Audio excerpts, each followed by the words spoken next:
Hi everyone, in today's video I would like to discuss AI assisted coding in 2025 because of course, as you might know, large language models have made tremendous progress in the last few years. Nowadays we can use very powerful large language models to code up entire new features for us or fix certain bugs in code bases, whereas we used to use them just as auto-completion tools just a few years back.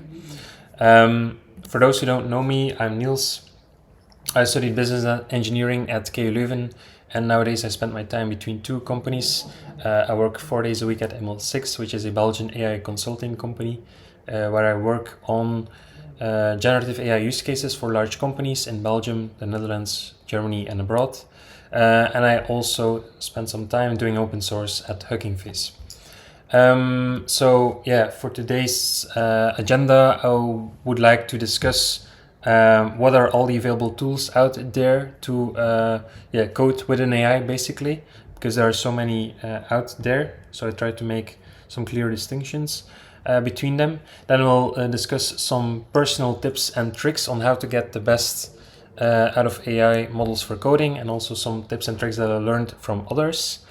Then I will discuss MCP, the Model Context Protocol by Anthropic, because of course with coding agents we have to talk about MCP.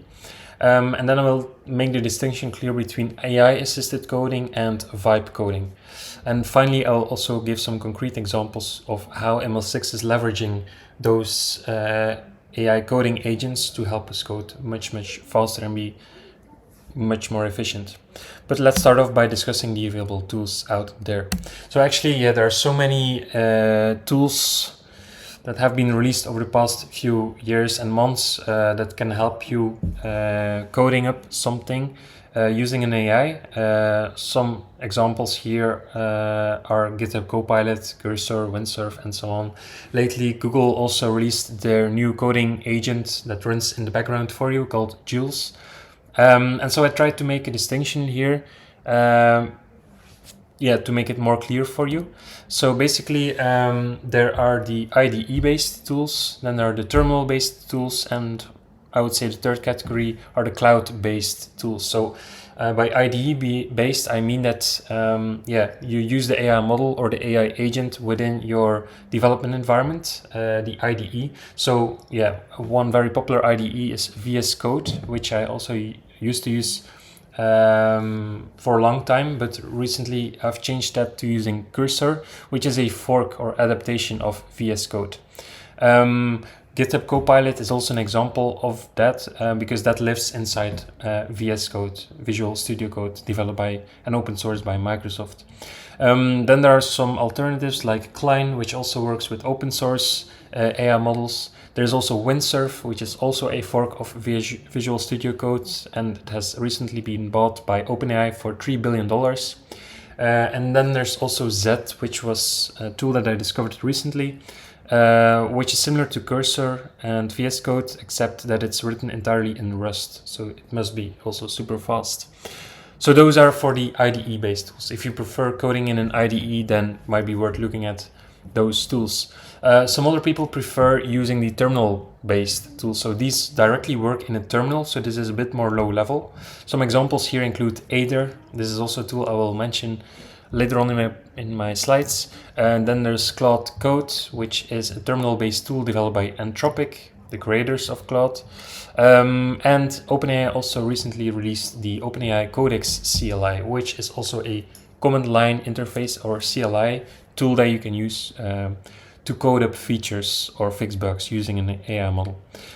Finally, there are the cloud-based tools. So these don't run locally on your own computer, neither in the terminal or within an IDE. They run on some separate server in the cloud for you, and they will perform some task for you. Some examples here include Replit's agent. There is Devon, which is a famous AI agent. There's also OpenAI Codex. So this is a bit of a bad naming over here, but OpenAI, both has Codex, which is a cloud-based coding agent that can code up things for you in the background, and then they also have the OpenAI Codex CLI or terminal-based tool. As I mentioned earlier, Google recently released Jules, which is also what they call an asynchronous background coding agent. So it yeah, can code up something for you, and you can just continue doing whatever you're working on in the meantime.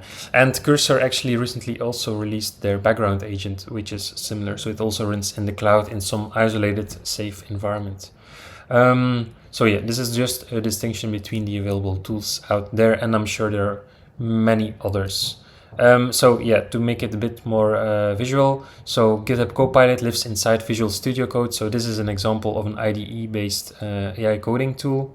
So GitHub Copilot was really the first one out there that really started using AI models for helping people to code. I've used that also for a long time. Cursor is nowadays one of the most popular companies out there. Here you can view it, the coding agent inside Cursor, taking up some tickets from a project management tool called Linear, and then it will edit some files, add new files, and then it will automatically open a pull request on GitHub.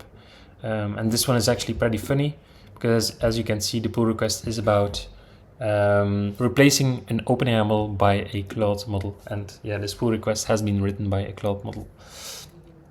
So that's an example of Cursor's agent. Visual Studio Code, for example, and Windsurf, they also have their own agents integrated. So those are the IDE-based tools. Then for the terminal-based tools, this is the OpenAI Codex CLI. So it looks like this. You basically give it a certain prompt. In this case, someone actually made OpenAI Codex CLI work with other models like Gemini 2.5 Pro. And then, for example, in this case, someone is asking it to code up a game of Pong. So it's creating an HTML file. And then maybe we can scroll a bit in the video. Finally, it says, yeah, you can open the pong.html file in the web browser to play the game. So that's then what the person does. And as you can see, you end up with a game. So yeah, that's an example of a terminal-based tool. Another one is Aider. So Aider, as I said before, is quite a popular tool for people who prefer coding with an AI in a terminal. This is very similar, so it also codes up some HTML file for you. Personally, I've not used the terminal-based tools. I prefer to work within an IDE. But yeah, some people prefer these. And something interesting to mention here, this is a bit an example of eating your own dog food. So Aider, the developers of Aider, they use Aider to code up Aider. So they use AI to write the tool, and with every new release of Aider, they also include the percentage of new code that has been written using Aider. And so as you can see, as of the latest releases, nearly 80% or more is just written using AI. So that's quite insane. And I have to say, personally, also for me, at least 60% of my code is written entirely by AI. Even though obviously I still know what's going on, I'm mostly, I would say, in the driver's seat, and then I determine what the AI can do for me to solve certain intermediate steps in my process.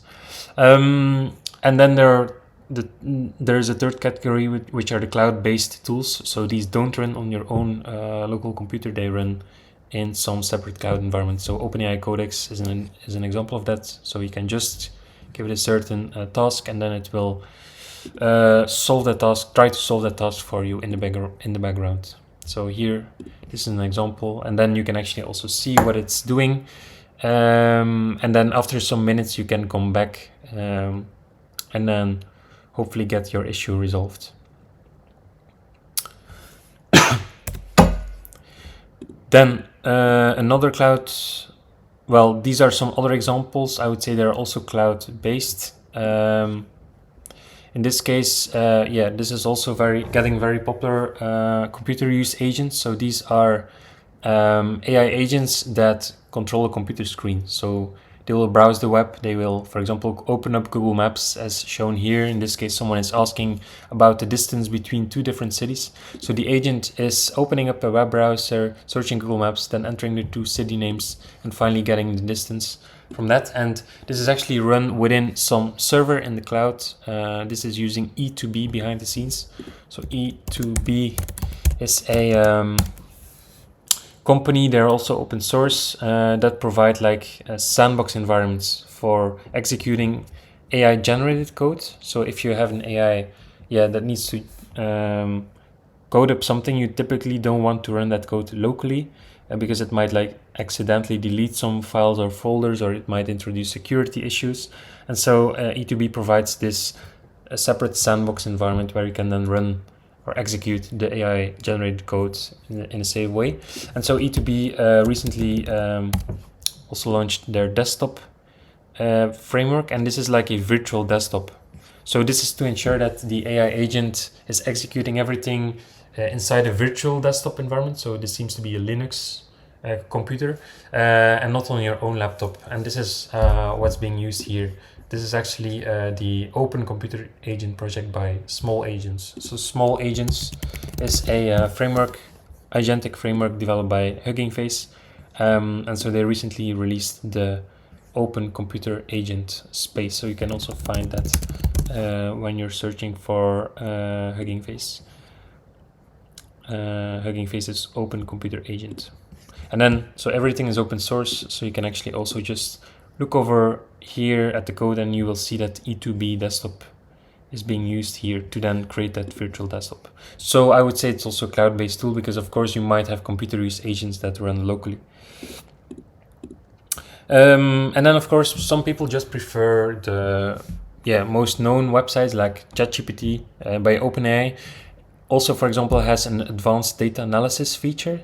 So if you would, for example, upload an Excel sheet and you ask it to plot some data, for example, display evolution of a certain value over time, as is shown here, what it will do, it will first also generate some code, like with libraries like Matplotlib or Pandas.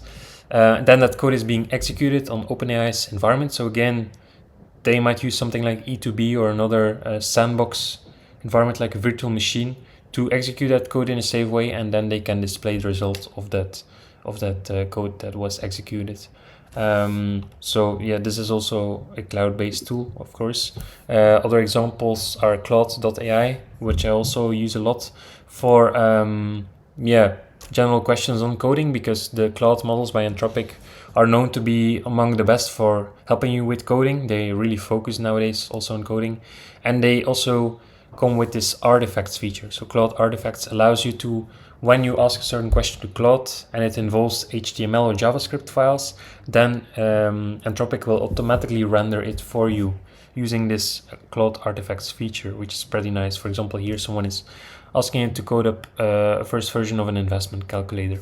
So if you want to like quickly see the results of some front end, they will again run that in some isolated environment, so it's not being run on your own computer. And then another very popular tool, European-based tool by some folks in Sweden, is Lovable. I would say Lovable is really what we call a vibe coding tool. So it means that you're not really coding any single line of code anymore. You can just ask the LM via prompting. And then some people, for example, they have built a landing page using Lovable. So Lovable is great for front-end use cases, like building a landing page. So another example I found here is this one. So you can find all kinds of projects that people have built using Lovable on their website. So here someone coded up a very nice looking landing page using Lovable. And then some project that I actually built myself is the AI Conference Deadlines website. Well, it's for now running as a space, but I could also deploy it on a dedicated domain. But this project was entirely vibe coded. I used Lovable first for the initial UI design, and then I continued using Cursor to implement the logic behind this UI. What it does is it basically showcases upcoming deadlines for AI conferences, because if you're an AI researcher, you typically, you need to submit your paper to one of these conferences in order to be accepted. And I saw that there were some websites out there for displaying AI deadlines for these conferences, but they were no longer maintained. So I thought this could be a nice use case for vibe coding it, which is what made me do it. So the code of that can be found also on GitHub. The AI deadlines project is over here. I do accept pull requests if you want to add a new conference. But so this entire thing was vibe coded, and I just asked the AI to implement all of that. The only thing I provided was like a list of all the existing conferences that I found.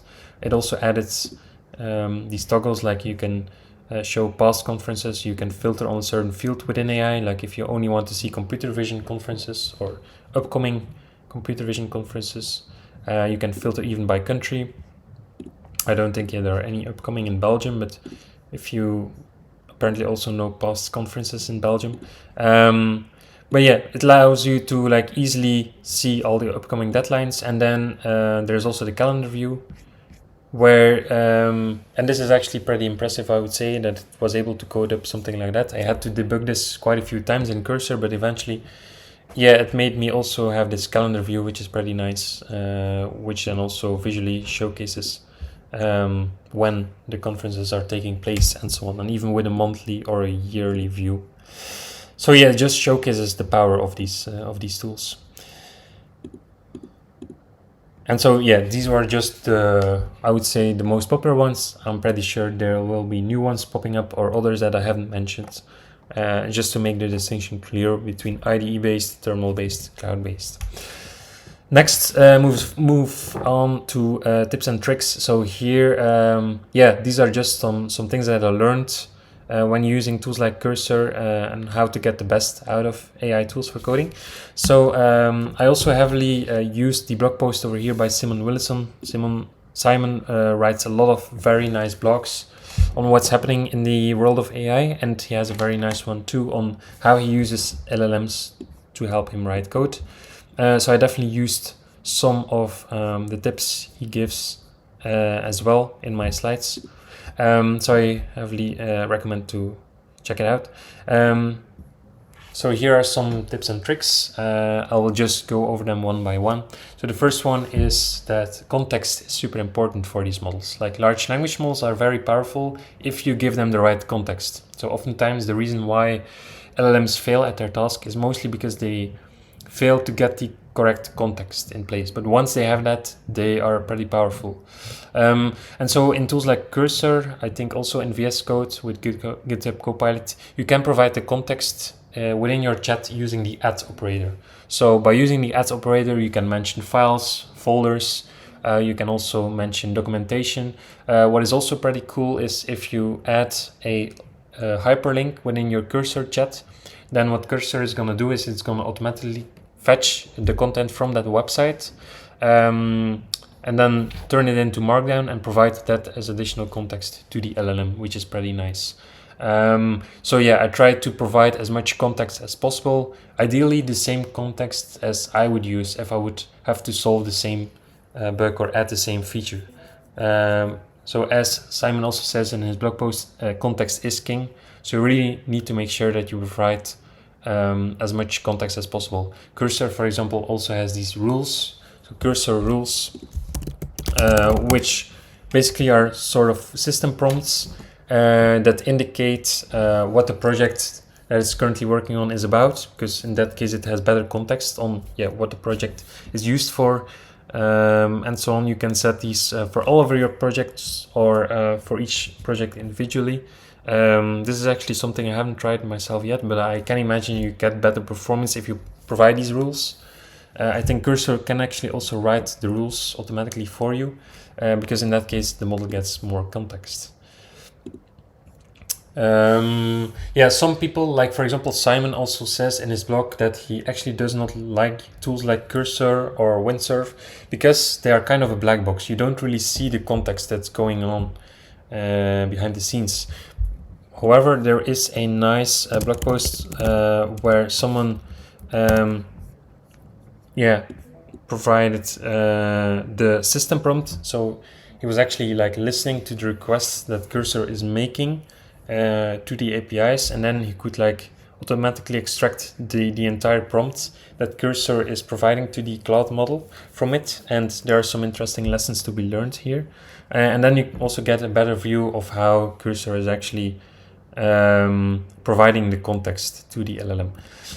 But so yeah, some people don't prefer these tools because they abstract away a lot for you, especially the prompting. So they might use tools like Claude.ai or ChatGPT, and then you can directly paste in the code. And nowadays, tools like Claude.ai also come with a GitHub integration, so we can provide some GitHub repository, ask questions about it, which is something that some people prefer.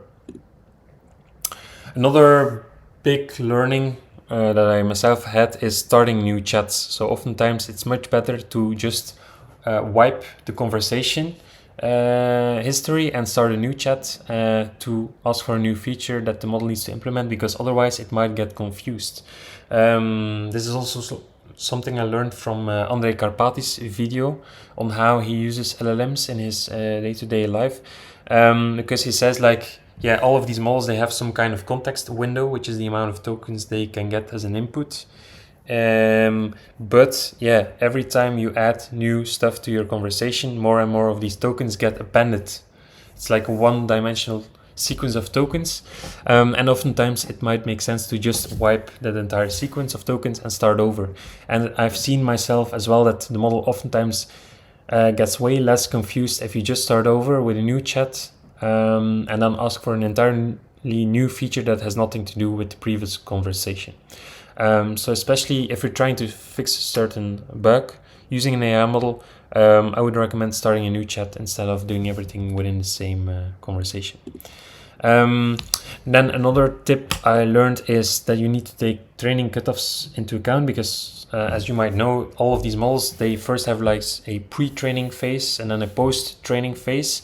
And typically these vendors, they do mention the training cutoff, which is a certain moment in time up until they collected all kinds of data from the internet. But after that, the model simply doesn't know about them anymore. And this is important because it basically gives you an idea of which software libraries the model might know about and which ones it might not know about. So here I plotted the training cutoffs of the most recent models at the time that I make this video. For example, models like GPT 4.1, O3, O4 Mini by OpenAI, they have a training cutoff up until June 2024. I think MCP, for example, wasn't released back then. So it means that those models might not really know about using the Python SDKs of MCP, for example. Whereas recent models like Claude Sonnet and Opus 4, they have a training cutoff of March 2025, which is pretty recent, so they might know about MCP much better. So this is just something to take into account. Google's latest models, for example, have a training cutoff of January of this year. Then another one might be choosing the best model, because there are so many models out there. How do you choose or find the best ones? This is just a screenshot I took here from a benchmark called livebench.ai. So the idea of livebench is basically in order to avoid that people are training on the benchmarks, they continuously update this test set and it's hidden, so nobody can really try to train on the training set. And this gives you some sense because, for example, here there's also a coding category, and you can see here that best performing models seem to be the Claude 4 Sonnet and O4 Mini models. But of course, this is just one benchmark out there. And this also changes every week, because every week these models get new versions. But one benchmark I particularly like here is the Aider Polyglobe benchmark. So Aider, as I said before, this is one of the terminal-based tools that you can use for coding with an AI. And for example, one recent state-of-the-art was using O3, which is one of these latest reasoning models from OpenAI for planning, and then using a cheaper model, a non-reasoning model like GPT 4.1 for then actually implementing the plan or executing the plan. So that's quite interesting. Also, as you can see in the cost, it's much cheaper compared to using O3 on its own for both planning and implementation. So oftentimes people use more expensive, heavier reasoning models for laying out a plan first on how to tackle a certain problem, and then they use a non-reasoning model or a cheaper model to then actually implement it. And that's currently among the best performances, which is quite interesting to see. But Cursor, for example, they have included a model tree on making it easier for you to select between the different models based on your use case. I actually also saw that recently they updated it with the latest Claude 4 models. So this might definitely also be useful. Personally, I nowadays use the Claude 4 models that are available in Cursor, and before that I was using the Gemini 2.5 Pro models. I would say they are both roughly on par for most of my day-to-day use cases. I have not used the OpenAI O3 models, for example, or GPT 4.1 myself yet, but of course this might change in the future because, as I said, the performances and the new model releases, that changes every week. One benchmark also to mention here is the SWE, or software engineering benchmark, where models are given a certain GitHub issue from one of the popular open source packages out there like Flask, and then they are tasked to solve that GitHub issue. And nowadays models like Opus 4 and Sonnet 4 are able to achieve a performance of around 72%. And then if they also use something called parallel test time compute, where you basically let the model run several times in parallel to try to solve the problem and then perform some kind of majority vote, they can get up till 80%. But I guess, parallel computing is maybe not that useful when you're coding inside an IDE. And it's also important to note that benchmarks are not everything. For example, when the Claude Sonnet 3.7 model came out from Anthropic, which seemed to be like higher in terms of benchmark performance compared to the previous 3.5 version. Lots of people actually still prefer the 3.5 version because the Claude 3.7 model turned out to be very eager and tried to like solve many different things at the same time, even though you didn't ask for them. So it's important to know that benchmarks are not everything, and also it's sometimes just a matter of taste. Then another thing I use LLMs a lot for is brainstorming, because LLMs are good for like asking them for different options on how to tackle a certain problem. As I said before, like with models like O3 as well, you can ask them for a certain plan on like how to tackle a problem or how to implement a certain feature. And I use tools like Claude.ai or Cursor a lot for helping me decide which technology to use. For example, here I have a very concrete example where I had to like continuously update indices within an Elasticsearch database, where I had to like add one additional day of data every day, and then also delete or remove the first day of data. So it's like a kind of a rolling index, which Claude figured out based on my question. And then it said like, hey, you actually have these two approaches which you could use. Ideally, actually, maybe here I could also add some additional documentation from Elasticsearch as additional context. But it already gave me some pretty good ideas on how I could tackle this. So I would say it's great for asking them for options for brainstorming. Another tip I learned from Simon and from others is like you need to be very specific. You need to tell them exactly what to do.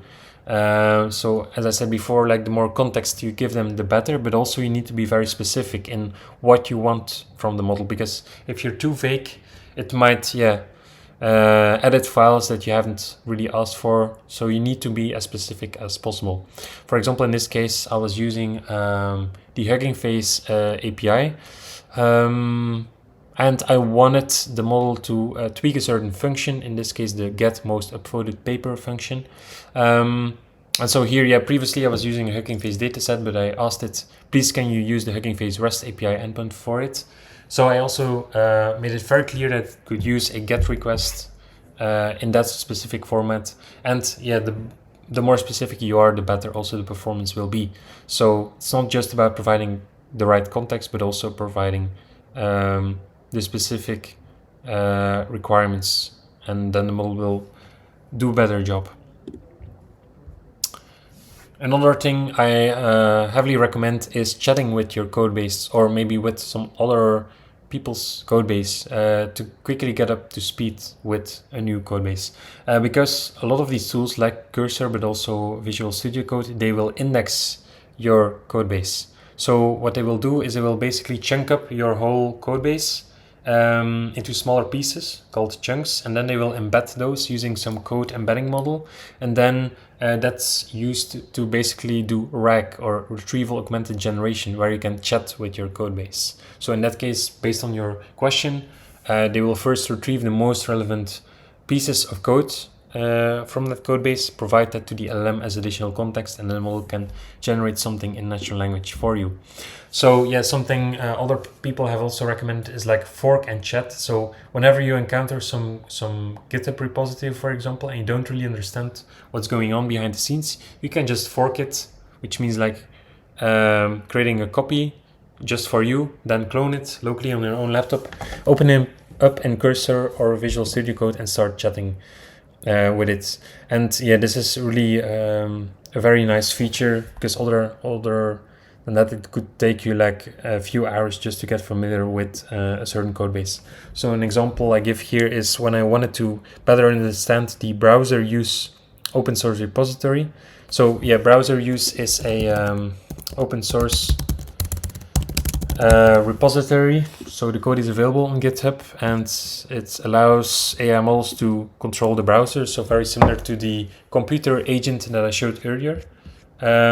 I wanted to better understand like how it works internally, like how is every web page processed? Are they using like some kind of vision language model to process every single screenshot, or are they using the DOM structure or of the web pages? And so I just forked browser use, opened it up in Cursor, and it quickly could tell me like how browser use works. So it says like it doesn't use a screenshot based approach, so there's no vision language model involved.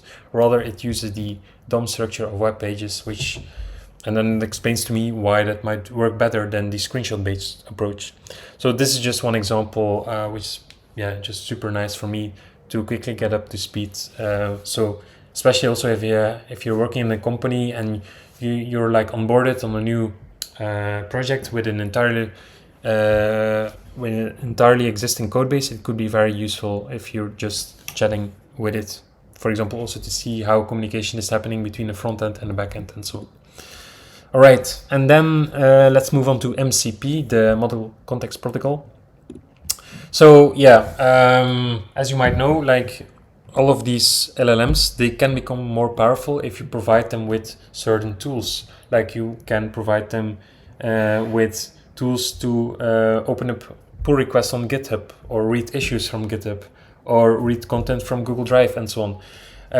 So the issue with that is that all of these tools, they all have their own unique APIs, and there wasn't really a standard way for large language models to access them. And that's what MCP, or Model Context Protocol by Anthropic, aims to solve. So MCP is a standard, so it's very similar to how HTTP, for example, is standardizing the way how web browsers like Google Chrome access websites or web servers. So here, similar, MCP is kind of a standard which defines how large language models could access tools. And so, MCP has been supported by a lot of IDE-based tools like Cursor, VS Code, Windsurf, and more. The idea of MCP is basically a client-server architecture where you have MCP clients like Cursor, and then MCP servers like the GitHub MCP server. Or in this case, for example, the Supabase MCP server. And this way you can basically add the Supabase MCP server to your Cursor instance, and then basically you also need to provide your Supabase access token, and from that moment on, you can chat with your agent within Cursor, and it can access your Supabase instance. So you can ask it to create a database, add new rows, manipulate the database, and so on. As you can see here, it's then calling that MCP server. It makes the coding agent much more powerful, because in this case it has access to the Supabase instance. And so I think you can just find the Supabase MCP server on their website. And so it's basically a standardized way for agents to access Supabase instances. And similarly, you have all kinds of MCP servers nowadays. So Anthropic themselves, they also maintain a list of all kinds of MCP servers, and as you can see, it's a huge list of tools that are now accessible to large language models in a standardized way. So it makes these agents within tools like Cursor, which are then the MCP clients, much more powerful. Another example is the Figma MCP server. So Figma is a tool that designers use to come up with an initial design before it then gets coded up. So what you can now do with the Figma MCP server is you can make the agent within Cursor have access to the designs of Figma, and then you can ask it, please now implement that design for me. That's exactly what's happening in this video. So in this case, for example, it has called the MCP tool get Figma data from the Figma MCP server, so you got the data, and so it gets that data from that design and then it starts coding it up. So if I scroll here a bit, it then comes up with that design, which is pretty nice. So you can then compare that to the original Figma design. So this is the original Figma file, and this is what the agent has coded up. Like the It's fact pretty impressive, like how the design matches with what the Cursor agent has coded up. So again, it's an example of how MCP allows, or tools allow, these agents to become more powerful. And thanks to MCP, we have some kind of nice standardization, which means that all of these MCP clients like Windsurf, VS Code, Cursor can all access them in the same standardized way. And there are many more. Like this is an example of a Hugging Face colleague that also uses an agent with the GitHub MCP server connected, so that it can open up pull request reviews in his name. So yeah, in this case, it's being powered by the Tiny Agents framework, which is a new framework developed by Hugging Face. It's a very minimalistic framework. It's basically hooking up an LLM with a set of MCP servers and then running that in a loop, and basically let the LLM do its thing. And yeah, you can build some very powerful use cases with that, as is shown here. And yeah, another example is the Playwright MCP server. So the Playwright MCP server is a server maintained by Microsoft, and so it allows agents to browse the web, basically. So in this case, someone else do a web search for Hugging Face inference providers on Brave Search, and then open the first result and give me a list of all the supported providers. So in this case, the agent has access to the tools provided by the Playwright MCP server, so it can browse the web. It can go to Brave Search, enter Hugging Face inference providers, then go to their website, fetch the information from it, and then it ends up writing a summary of all the supported inference providers, which is pretty nice. So yeah, there are many more examples out there. Of course, it's important to not give too many tools to the LLM, because in that case it might quickly get confused. So it's recommended to just give the least amount of tools necessary for the agent to work to the model, because otherwise it might quickly get stuck in choosing the right tool. Another use case that a lot of people have been using AI for is for automatically writing documentation. So yeah, AI models, large language models, are also very good at writing documentation for existing code, like doc strings and so on. A project I want to mention here is the Deep Wiki project, which is maintained by Devin and also written by Devin. So what it does here is it automatically writes entire websites, documentation websites, for popular open source projects like the Hugging Face Transformers library. I've also skimmed this documentation myself a little bit, because I used to work actually full-time on the Transformers library, and yeah, it also not just documents what every class does, it also makes these nice visualizations of how the classes then connect to each other. So it's pretty impressive that yeah, these AI agents can now automatically come up with a fully fledged documentation out of it. But yeah, I also use these agents within Cursor every day to help me write documentation, or also for type hinting, for example. All right, so that was about MCP. Then let's move on to vibe coding, because I would say there's an important distinction between AI assisted coding and vibe coding, because vibe coding is really at the end of the spectrum. It's a term coined by Andrej Karpathy, who is a famous person within the world of AI. So vibe coding is really where you don't write a single line of code yourself anymore. You just trust the AI, and you basically even forget that the code even exists. And you can actually go even further with this with tools like Super Whisper. So Super Whisper is a pretty cool tool. It's a very minimalistic tool you can download on your laptop, and then you can basically talk to the AI, and it will automatically transcribe everything for you. And you can use this in any place where your cursor lives, and then you can just chat. Everything will be transcribed, and it will just appear here. So that's pretty nice. So that's even more extreme. So you can then just talk to cursor basically, and the agent will just implement everything for you. But so people have vibe coded a lot of things for them. Of course, it also comes with some issues, which I will mention earlier. So example here is the some Asteroids game that some people have vibe coded. So entirely just through prompting, they can build up an entire game using AI. So that's pretty impressive, of course. So I would say, and this is also one of the things Simon mentions in his blog post, vibe coding is really great for learning, for basically seeing what are the limits of the current technology. How far can you get these large language models to code up something? So it's basically a great way to see what they are capable of, and also what they are not capable of, where it gets stuck.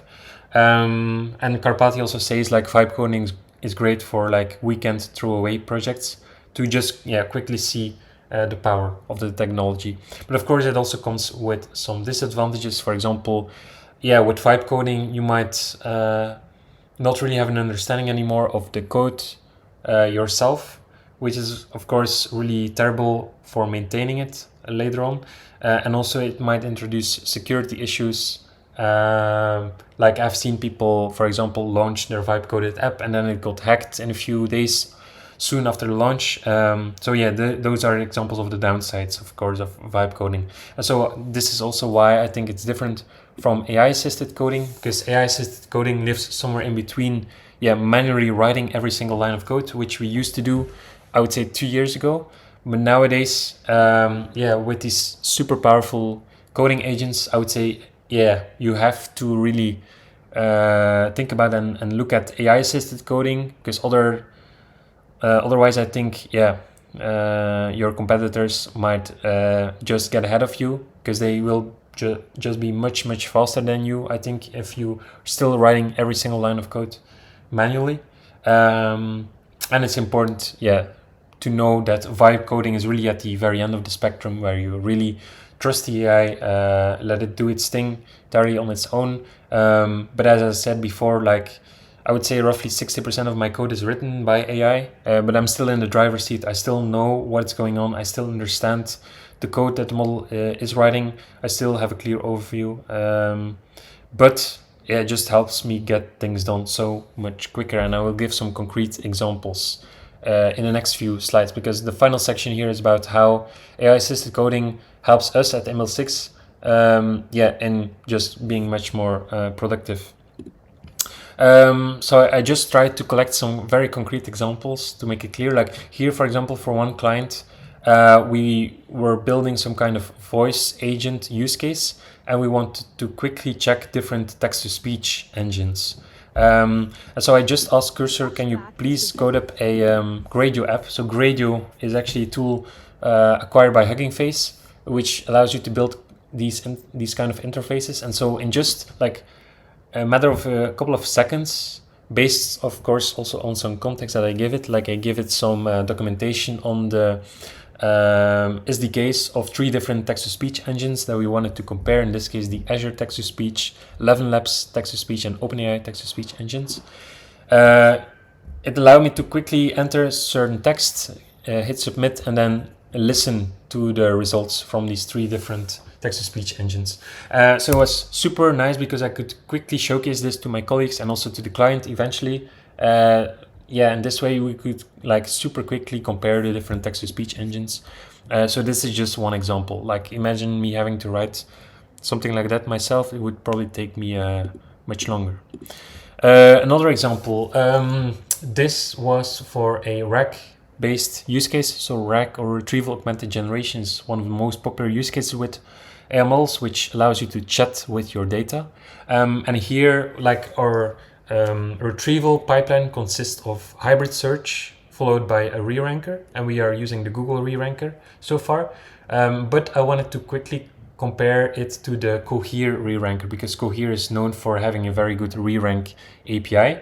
But the problem was I had an evaluation script which runs evaluation on 100 generated questions, which gives me some retrieval metrics. But the Cohere API, they have some rate limits. So the free API only allows you for 10 requests per minute. So if I would just run my evaluation script, it would error out because of that rate limits error. And so I just asked Cursor, can you please deal with that rate limit error so that I can just run my evaluation script on the 100 questions. So it quickly came up with a very nice rate limiter class, and then I could just run my script and it still worked because Cursor, handled it very well by like adding a time.sleep in between the different evaluations. So again, like if I would have to deal with that myself, I would probably take much longer to implement it. So another use case, another example where it saves me so much time. And there are countless other examples. Like in this case, for example, when I wanted to try the Tiny Agents framework, I just was following it over here, and they were saying I have to pip install Hugging Face Hub with the MCP extra and so on, but it didn't work for me. Like I got some bug out of it. So what I said to Cursor, I said, Tiny Agents, it doesn't work for me. And then what I did was I gave it the blog post as additional context, because this basically explains how to run Tiny Agent and install it. And then what was really interesting to me was it said like, the issue persists even with version 0.32.3, but based on the blog comments, someone mentioned that you need to downgrade to 0.32.1 and that fixes the problem. And so I ran that because with Cursor, there's actually still a human in the loop involved. Like you still need to hit confirm before it actually executes things in the terminal. There's also a YOLO mode where you can let it do its thing autonomously, but I'm not using that. And then it worked. I said, yes, that works. I've run it for you in the terminal. And so, I find it super impressive that it's like from that context, it actually found in the comments down here. So in every block and Hugging Face, people can add some comments. And somebody mentioned here that with the version 0.32.1, it actually worked. And so it found that context and then it fixed that problem for me. So for debugging, it's also super, super useful. Also, for example, for debugging Docker containers. Another example here, a colleague of mine at ML6 used it together with the Supabase MCP server. And so he said, like, I can just describe the database changes I want in the chat, like adding columns, and then it just does it via MCP. So super useful for him to quickly manipulate data within Supabase via natural language. Another thing we did at ML6 was at a hackathon, we used Lovable to quickly come up with a dashboard and some kind of user interface for predicting the lifespan of transformers in Belgium. So this is like an energy use case. And so, they quickly wanted to have some kind of front end to see all the transformers out there. So these are, of course, different transformers from the neural network architectures that are powering today's large language models. And so with this tool, they could quickly visualize them and also evaluate the mitigating actions. For example, in this case, you can even scroll on the map, search a certain city, and then I think you can per city view, for example, an analysis of the life cycle of that particular transformer which is used over there. You can even click on certain buttons and toggles to see the lifespan and so on. And so all of that was done through Lovable. So I think it's also great for like early ideation, and this is actually also something that ML6 recommends. So within ML6, this is a bit like the framework we use when developing front-end projects. So ideally, we start with a tool like Lovable for quickly experimentation, for selling a project, do early ideation. Because just through prompting, even like business people, they don't need to know any coding and they can already see some user interface. And then once we're in the proof of concept phase, we move on to a tool like Streamlit, because we at ML6, we are familiar with Python, and Streamlit allows you to build a user interface through Python. So then that's typically the tool we use. And then finally, when actually developing front end for like long-term projects that run in production, then we move on to frameworks like React, JavaScript, Next.js, Svelte, and so on. So those are then only used for production purposes. But as I said, tools like Lovable are great for the first phase. And I also encounter a lot of other examples from people. For example, here on Twitter, someone said that Cursor was struggling to make a certain change, and I wanted to actually see how it was working previously. So what it did was it ran some git command to look at the previous history of the file. And based on that, it could then like combine that with the new change and fix it. So that's another example. Like I will also encounter examples like that every week, where I'm amazed by the creativity of these models behind the scenes. So they can be very creative. If you still have time, I would highly recommend to check out this video from Andrej Karpati, which is freely available on YouTube. It's a 2-hour video where he goes over all the tools he uses in his day-to-day life on getting the best out of AI. I definitely recommend it because I also learned quite a bit of things from it. All right, so that was it for me today. I hope you learned something about AI-assisted coding in 2025, and see you in the next one. Bye-bye.